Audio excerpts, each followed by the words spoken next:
Welcome to the deep dive. Today we're taking a stack of intense, highly classified sources, intelligence reports, military assessments, political analyses, and we're going to distill them into the essential knowledge you need to grasp one of the most consequential events of the last decade. We're opening the file on a really dramatic escalation in the Middle East, one that showed off an unprecedented U.S. military capability.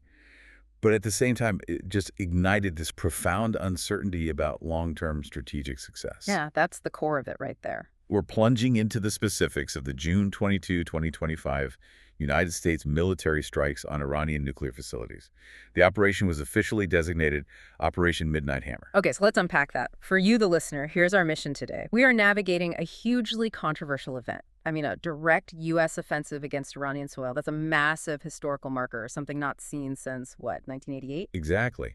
And our sources detail this incredible buildup, the secret tactical execution, and maybe most importantly, these starkly conflicting assessments of the damage. That's what I want to get into. We have to cut through the claims of the targets being completely and totally obliterated, which was the administration's line, Right. versus the much cooler internal intelligence assessment that this was, maybe just a minimal setback. And that tension, that's the whole story, the tension between the military triumph and the strategic ambiguity.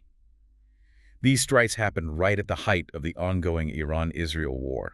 And they targeted the three pillars of Iran's nuclear infrastructure. That's right.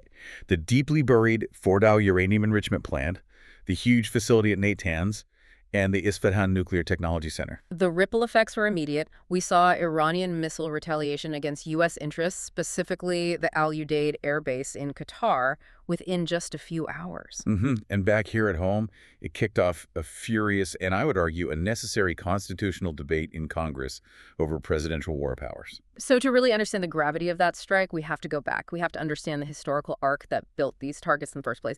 To truly contextualize Operation Midnight Hammer, you have to rewind. I mean, way back. Iran's nuclear program didn't start as some clandestine, hostile operation. No, not at all. It began with the direct endorsement and assistance of the United States. Which is just a surreal historical irony when you look at the situation today. This was during the period of the Shah, Mohammad Reza Pahlavi, who was put back in power after the 1953 coup. And the U.S. was pushing its Atoms for Peace program globally, promoting the peaceful use of nuclear science, and Iran was seen as a key ally, a key recipient. Right. The idea at the time from the U.S. perspective was to foster regional stability, through technology. And the Shah, he was flush with cash from the 1973 oil crisis profits. He had this grand modernizing vision for Iran. It wasn't just about electricity for him. No, it was about prestige, regional dominance. Absolutely. And his vision was huge, right? It wasn't just a reactor, too. Not at all. He laid out plans for 23 nuclear power plants. The goal was to ensure Iran's energy independence, even to become an exporter of electricity. And critically, during this whole era, Iran was firmly inside the global non-proliferation framework. They signed the Non-Proliferation Treaty, the NPT, back in 1968. Which gave the whole program a stamp of international legitimacy. It did. But that context is so vital. The program was born in a very specific, very U.S.-friendly era. And then, of course, everything changed after the 1979 Iranian Revolution. This shift was just fundamental. The new Islamic leadership, they initially halted all the Shah's Western-backed projects. But then the Iran-Iraq War intervened. It dragged on until 1988. And it showed Tehran the harsh limits of their conventional military power, just how vulnerable their nation was. So after the war, the new leadership relaunched the nuclear program. And a rationale shifted. It went from modernization and power export to strategic self-defense, to deterrence. Precisely. The official line was still about producing electricity for a growing population. That was the justification for the enrichment facilities. But the underlying strategic intent was clear: to acquire a nuclear capability that could act as the ultimate deterrent against regional rivals. Specifically, the U.S. and Israel. Of course. And this inherent duality, the civilian need versus the strategic deterrent, that has always defined the conflict with the West. Which sets the stage perfectly for the dramatic collapse of diplomacy that came right before Operation Midnight Hammer. The biggest attempt to manage this duality was, of course, the 2015 deal. The Joint Comprehensive Plan of Action, the JCPOA. Brokered under the Obama administration, designed to put Iran's program in a verifiable box. Exactly. limit enrichment levels, limit stockpiles, and in exchange, you get comprehensive sanctions relief. Iran gets integrated back into the global economy. And for a few years, it basically worked. The IAEA, the International Atomic Energy Agency, they consistently confirmed Iran was complying. It was stable. But that stability just shattered in 2018 when the Trump administration unilaterally withdrew from the agreement. And the administration's argument was that the deal was fundamentally flawed. Can you elaborate on what those specific criticisms were? Yeah, and this is a really critical point that often gets oversimplified. The critics argue the JCPOA failed because of what they called sunset clauses. Okay. These were provisions where restrictions on Iran's activities like centrifuge use, stockpile limits, they would expire after a set period, around 2025 to 2030. So the deal had a built-in end date for the restrictions. It did. And on top of that, the deal explicitly excluded Iran's ballistic missile program. Critics saw that as the key delivery mechanism for a future nuclear warhead. Yeah. So by withdrawing, the U.S. was basically saying that managing the program wasn't enough. The program needed to be dismantled or permanently capped. And the consequence of that withdrawal, it was immediate and brutal for Iran. Absolutely. The U.S. reimposed all the sanctions that had been lifted, and then, crucially, imposed maximum pressure sanctions that were even harsher. They cut Iran off from the international banking system, crushed its ability to sell oil. Plunging their economy into crisis. Total crisis. And Iran's response to that economic strangulation was to progressively and very publicly start increasing its uranium enrichment levels. Violating the spirit and then eventually the letter of the original agreement. That was their strategic countermove, leveraged through escalation. And this accelerated incredibly fast in the first half of 2025. By May 31st, the IAEA released a truly alarming report. This was the big one. This was it. Iran had sharply increased its stockpile of uranium enriched to 60% purity to over 408 kilograms. Let's just sit on that figure for a moment, because for anyone listening, 60% doesn't sound like weapons grade, which is 90%. So why was 408 kilograms of 60% such a massive red flag? It's all about the physics of enrichment. The hardest part of the process, the step that takes the most time and energy, is getting natural uranium up to about 20%. Okay. Going from 20% to 60% is challenging, but moving from 60% to weapons-grade 90% is technically very fast. So once you hit that 60% threshold, you've done about 90% of the work required to get to 90%. The IAEA considers 25 kilograms of 90% uranium to be enough for one weapon. With 408 kilograms of 60% enriched material, Iran had the raw ingredients for multiple nuclear weapons. And the technical time required to break out to push that material to 90% was measured in weeks, maybe even days. This was the moment of peak urgency. They were standing right on the nuclear threshold, ready to cross if they made the political decision. So what were the final immediate triggers that pushed the U.S. and its allies to launch a kinetic strike? Two crucial things happened in June 2025. First, on June 12th, the IAEA censured Iran for failing to explain some undeclared nuclear material development from back in 2019. A diplomatic crisis. A huge one. And Iran's reaction was not conciliatory. They doubled down. They declared they would build a new secret enrichment facility at an unknown location. Wow. So essentially signaling they would just hide their activities entirely from inspectors. That's how it was read. It sounded like the final straw, proving Iran was moving into outright concealment. But there was also this immense external pressure, wasn't there? Specifically from Israel. Oh, absolutely. Prime Minister Netanyahu was a relentless advocate for military action.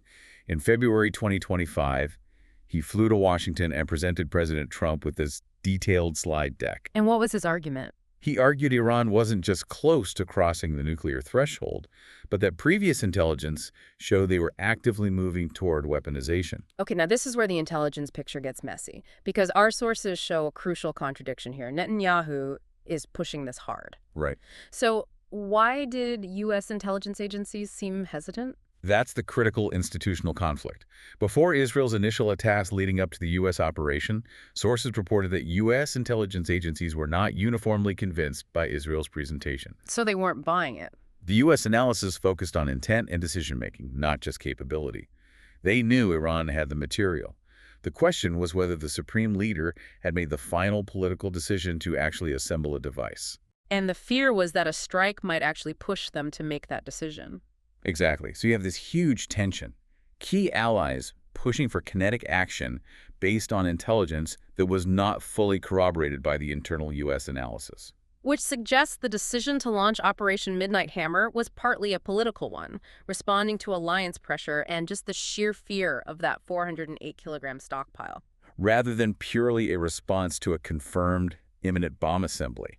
It raises that important question about whether the political clock or the technical clock was driving the final decision. But regardless of that debate, the military faced one massive, undeniable physical challenge: Fordow. The Fordow uranium enrichment plant, the famous intriguable target. Exactly. Fordow was a unique military problem. It was built into the side of a mountain, fortified, and estimated to be 80 to 90 meters underground. For years, U.S. officials had debated whether any conventional ordnance could successfully destroy the centrifuges inside. I mean, it was specifically built to survive an airstrike. So the U.S. knew if they were going to do this, they couldn't just send conventional fighters with regular bombs. This required something special. It required a capability that only they possessed. It required the GBU-57AB Massive Ordnance Penetrator, or MOP. The bunker buster. A 30,000-pound weapon designed specifically for these kinds of deeply buried targets. And crucially, only the B-2 Spirit stealth bomber could deliver it.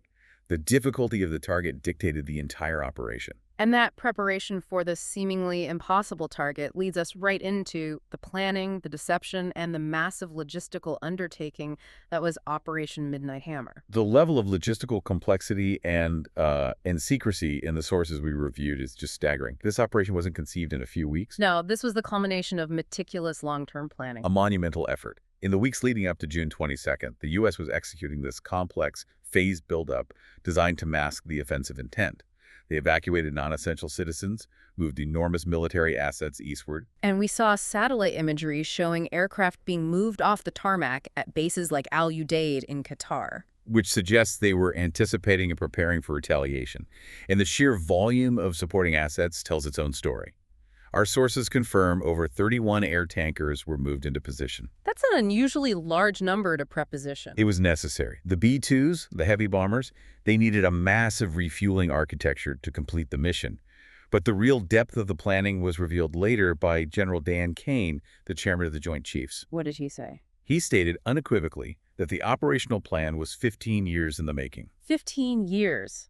That time frame spans multiple presidencies. It includes the entire JCPOA negotiation period.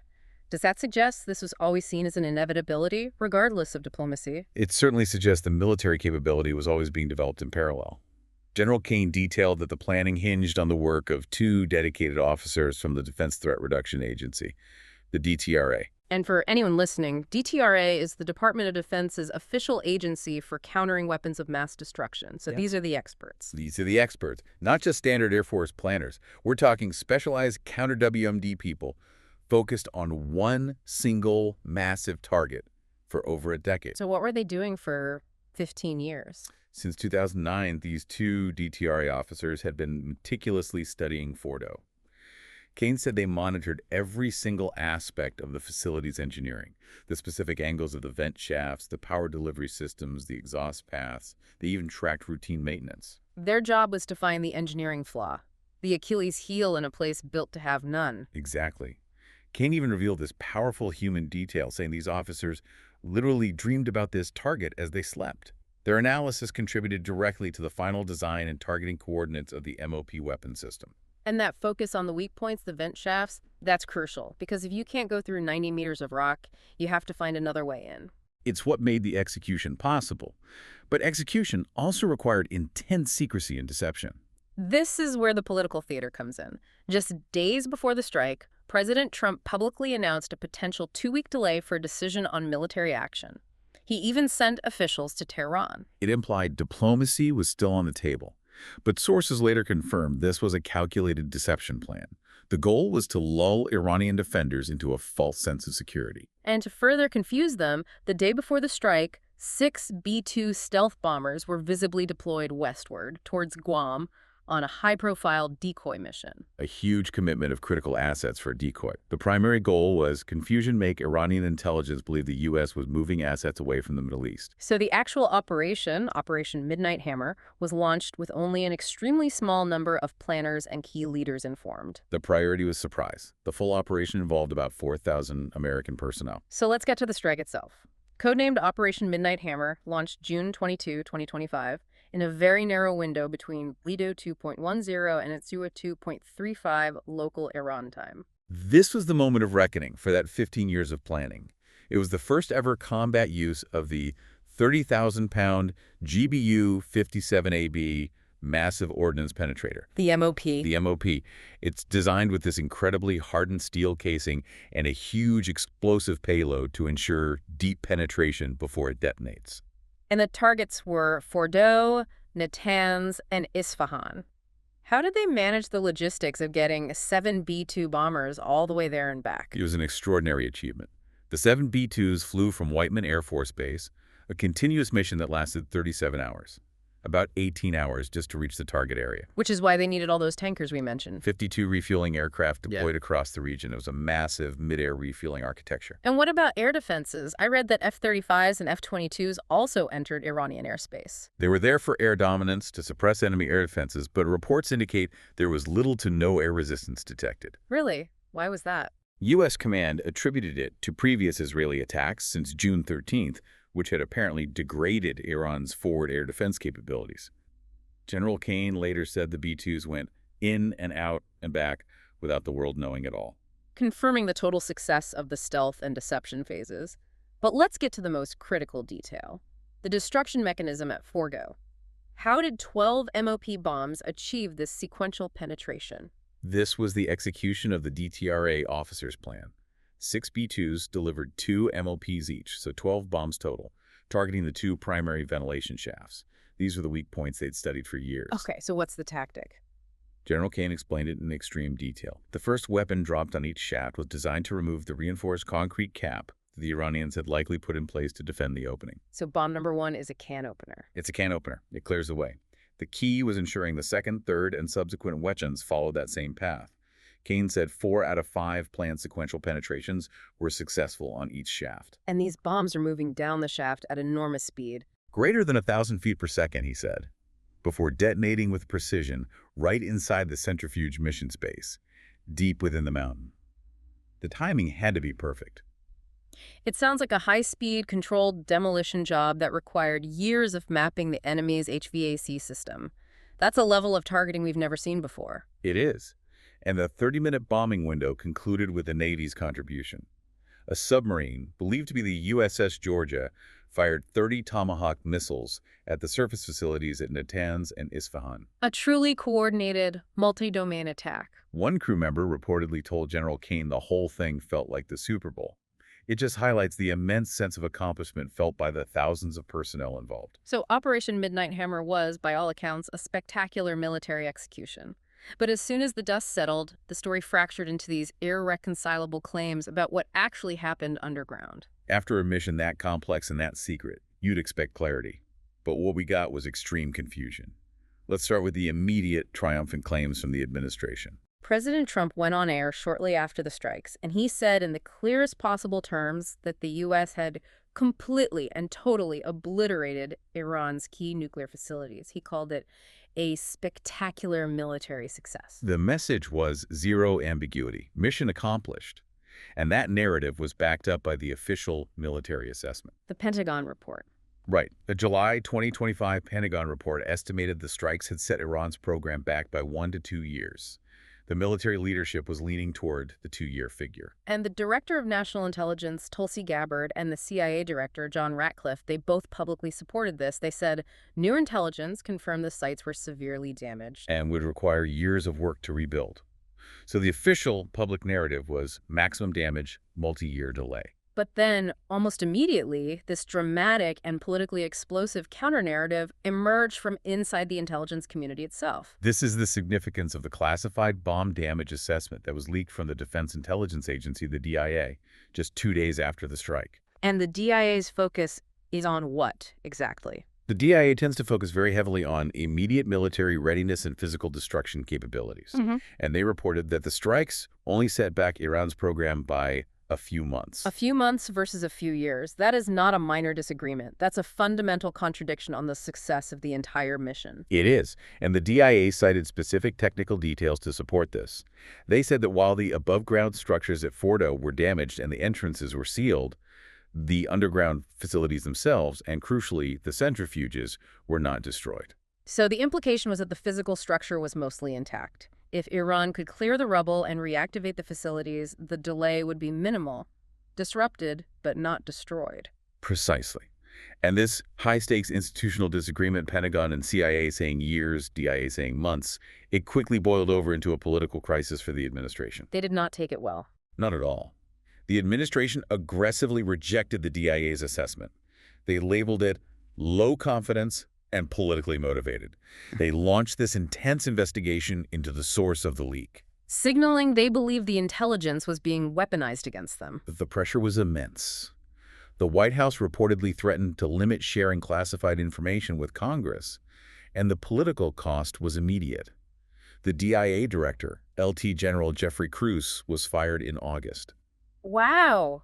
That kind of swift political action against an intelligence leader, it just tells you how much was riding on that narrative of success. It does, and it raises the question, were the DIA and the Pentagon just using different metrics? What do you mean? Well, the Pentagon estimate might have been based on the time needed to procure and install entirely new equipment, the rebuild the building metric, whereas the DIA was focused on the survivability of the core components, the time to resume enrichment metric. So their institutional biases led to two vastly different interpretations of the same rubble. It's possible.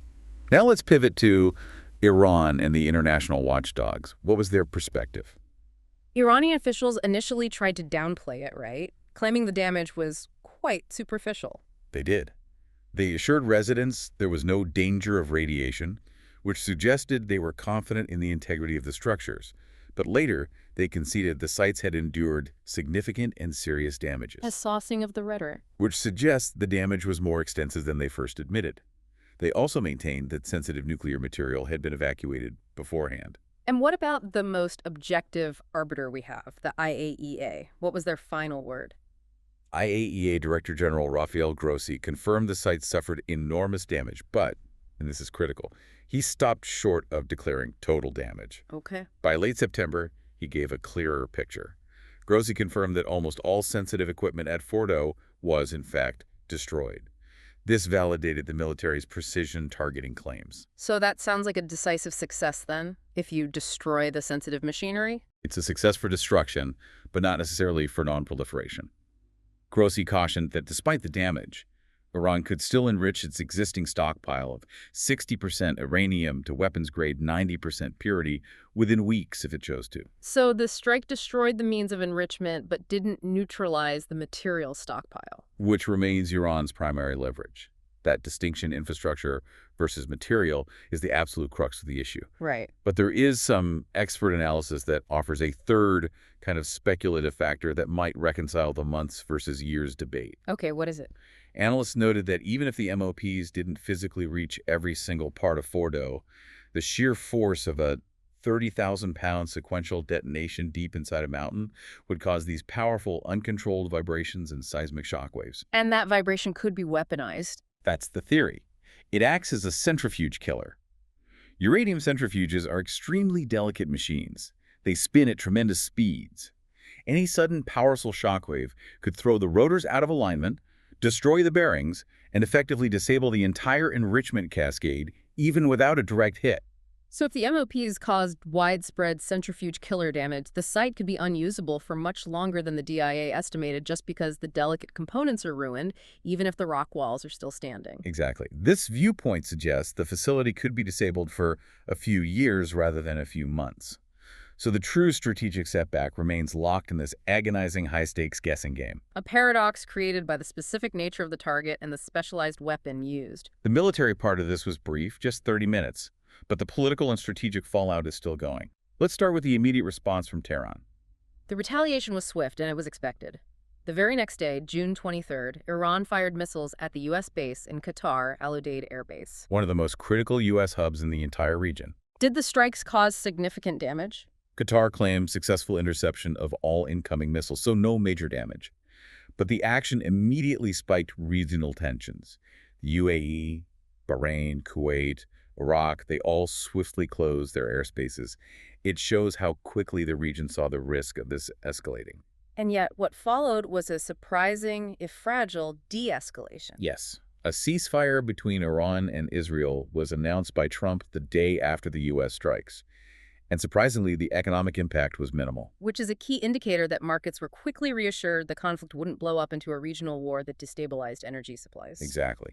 Global oil prices, specifically Brent crude, actually dropped below $70 a barrel after the ceasefire held. Yeah. U.S. gasoline prices even reached a 4-year low. Which suggests the financial markets believed the U.S. action had successfully deterred Iran from its biggest economic threat, Closing the Strait of Hormuz. which is the gateway for about 20% of the world's oil supply. Right. And the Iranian parliament had approved a motion to close the strait, though it still needed ratification. The swift U.S. action, plus the quick ceasefire, it suggested to traders that the likelihood of a major supply disruption had gone down. So a brief, sharp military action averted an immediate economic catastrophe. But the real volatility played out in Washington, D.C., where the strikes reignited the furious constitutional debate over presidential authority. This is a debate rooted in the 1973 War Powers Resolution, which was enacted after Vietnam to limit the president's ability to commit U.S. forces to hostility without congressional authorization. And the strikes on Iran were executed without that prior authorization. Correct. The administration argued it was a necessary, limited self-defense measure against a nuclear threat and didn't constitute an act of war requiring full congressional approval.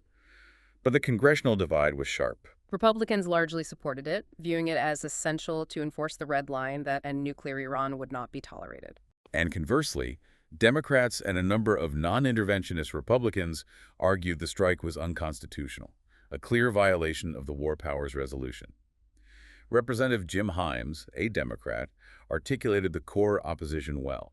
He said the Constitution requires Congress's attention before bombs fall, not after. The concern being that Congress was just rubber stamping a done deal. Exactly. And the ultimate legislative test was the War Powers vote introduced by Senator Tim Kaine. He introduced a resolution to restrict the president's ability to use the military against Iran without express congressional authorization. The debate was fierce. Ultimately, the resolution was defeated in the Senate, 47-53. But what made it so fascinating was how fractured the party lines became. We saw some unexpected alliances. We did. Senator Rand Paul, a Republican, voted for the measure to restrict the president's war powers. Meanwhile, Senator John Fetterman, a Democrat, voted against it, supporting the president's decisiveness. So it transcended simple partisan allegiance. It did. It returned the debate to that fundamental constitutional tension between the executive and legislative branches over who has the authority to make war. Moving beyond Washington, how did the global community react to the U.S. taking this kind of unilateral, kinetic action? The reactions were sharply polarized. You had countries like Israel, Ukraine, Germany, Australia. They all praised the action. They saw it as a necessary step to prevent the risk of a nuclear Iran. And the condemnation was equally forceful. Russia, China, Bolivia, Cuba, Venezuela, they all strongly condemned the strikes as a blatant violation of international law and the UN Charter. French President Emmanuel Macron was particularly critical. He explicitly called the U.S. strikes illegal. The action also had a devastating impact on international accountability, specifically on the IAEA. This is arguably the most dangerous long-term consequence. On July 2nd, Iran announced it was suspending all cooperation with the International Atomic Energy Agency. And their reasoning? They criticized the IAEA for failing to condemn the U.S. and Israel for the attacks and said cooperation would stay suspended until the security of its facilities and scientists was guaranteed. So the body responsible for monitoring Iran's nuclear program is now effectively blind. Precisely. It severely limits the world's ability to verify the damage, monitor the uranium stockpile, or confirm if Iran is pursuing new secret facilities in retaliation. It adds another layer of profound uncertainty. So we circle back to that central question. Was the tiger killed or merely wounded? What does the long-term analysis say? The consensus among strategic analysts is that this operation opens a new chapter in the U.S.-Iran conflict rather than concluding it. It was a clear military statement, but it came at the cost of diplomatic goodwill. And humiliation often breeds not compliance, but greater resolve. That's the key psychological factor. Several analysts suggested the strikes might perversely make it much more likely that Iran will want to obtain nuclear weapons in the long term. They saw it as a traumatic, humiliating event that Tehran will feel obligated to counter by restoring deterrence. And the ultimate deterrence is a nuclear weapon. The ultimate deterrence is a nuclear weapon. The attack also solidified the hardline Iranian view that America just cannot be trusted, which means any future attempts at diplomacy will be met with profound suspicion. And we also saw the promised escalation from Iranian proxy forces. We did. The Houthis had warned they would end their truce with the U.S., and they fulfilled that warning, resuming attacks on commercial shipping in the Red Sea on July 7th. A clear, immediate, tangible cost of the operation. So to wrap up this deep dive, we've revealed an operation of just staggering technical complexity. Operation Midnight Hammer required 15 years of planning, specialized DTRA expertise, the unique capabilities of the B-2 and the MOP, all executed with incredible precision. It demonstrated a military capability that no other nation can truly replicate. But that military success is locked in a hall of mirrors when it comes to the strategic outcome.